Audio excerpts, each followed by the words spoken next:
Ну я думаю, пойдет.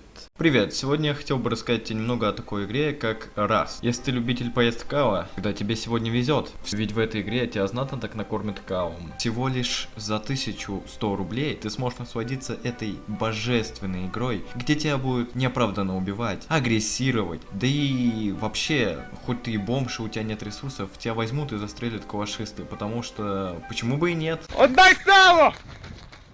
Ведь это такая игра. Но самое главное, если ты соло-игрок и у тебя нету 20 друзей, которые могут тебе помочь в том, чтобы создать клан, то ты не выживешь в этой игре, потому что клановые игроки придут и сломают тебе жопу, твой дом, и заберут весь твой хлам, который ты так долго копил. Есть, конечно, исключения в виде соло-игроков, которые играют в эту игру уже 1040 часов, не знаю, там сколько нужно наиграть, чтобы одному рыпаться против целого клана. Вот представим такую ситуацию. Ты, соло-игрок, сидишь в своей кибитке, и тут ты нечаянно разозлил клан какой-нибудь. И тут, через какое-то мгновение, уже 40 разозленных китайцев с горящими жопами идут ломать твою кибитку с строчками ракет. А они у них и не кончаются, их бесконечно. А ты должен выстаивать, и ты выстаиваешь. Просто ты кем должен быть? Терминатором? Но еще больше тебе повезло, если у тебя компьютер, как у меня, примерно микроволновка, потому что у меня в игру-то заходит 3 часа, а в самой игре 15 FPS на минимальных настройках.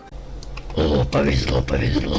И вылетает с сервера, если я начну делать что-то очень грандиозное, например, перезаряжать оружие. Да, у меня не перезаряжается оружие, я не понимаю, почему это происходит. Ну да ладно, поэтому если я буду играть даже без друзей, мне некому будет перезарядить оружие. Обычно я беру пушку, кидаю ее другу, он мне ее перезаряжает, и я могу идти дальше стрелять в медведей. Так как у меня 15 FPS, я наиграл всего 100 часов в эту игру, и если даже у меня будет, например, калаш, а у моего врага арбалет, то все, мне габе.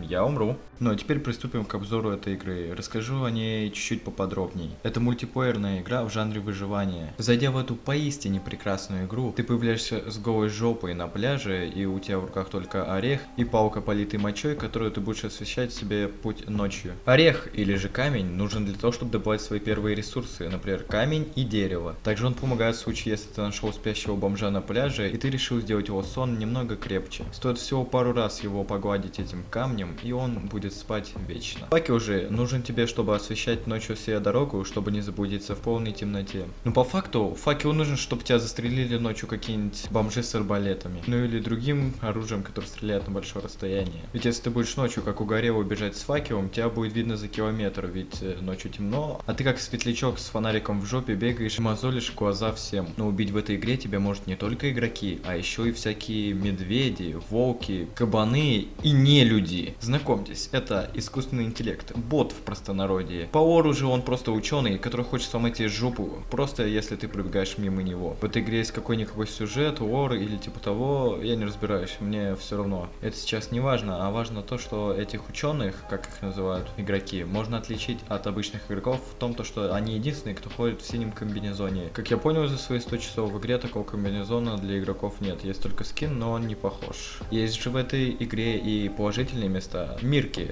В них ты можешь спокойно отдохнуть, расслабить свои булки и не напрягаться, то, что тебя загрызет кабан, убьет медведь или изнасилует какой-нибудь игрок. Если ты недавно ударил кого-нибудь камнем, выстрелил в кабана или сделал что-то плохое, не вздумай туда ходить, тебя застрелят турели и жизнь тебе медом не покажется. В этом блаженном месте ты не получаешь урон, а если кто-то вздумает тебя ударить, то его сразу расстреляют турели. Но если ты подумал, что уже кайф и ты сможешь его залутать, забрать его вещи, то нет, в мирке ты сможешь только сам себя залутать, но хочу тебя предупредить, ведь Мирка стреляет не сразу в зоне, а немного заранее. И поэтому, если ты с красным значком будешь к ней бежать, то тебя расстреляет Мирка заранее и тебя смогут залутать. Для того, чтобы перестать быть голожопым бомжом в этой игре, тебе нужно будет получить какую-никакую первую одежду и прикрыть свою голую жопу. Естественно, дикого зверя ты завалить первые минуты не сможешь, поэтому тебе придется собирать очень интересную траву, которую здесь употребляют в качестве ткани. Если же ты подумал, что эта трава употребляется не так, а немного по-другому, то тебе стоит обратиться к специалисту, ведь все знают, что из нее делается ткань. Вернемся к теме ролика. Советую ли я вам играть в Rust? Конечно советую. Топовая игра, вам понравится. Вообще,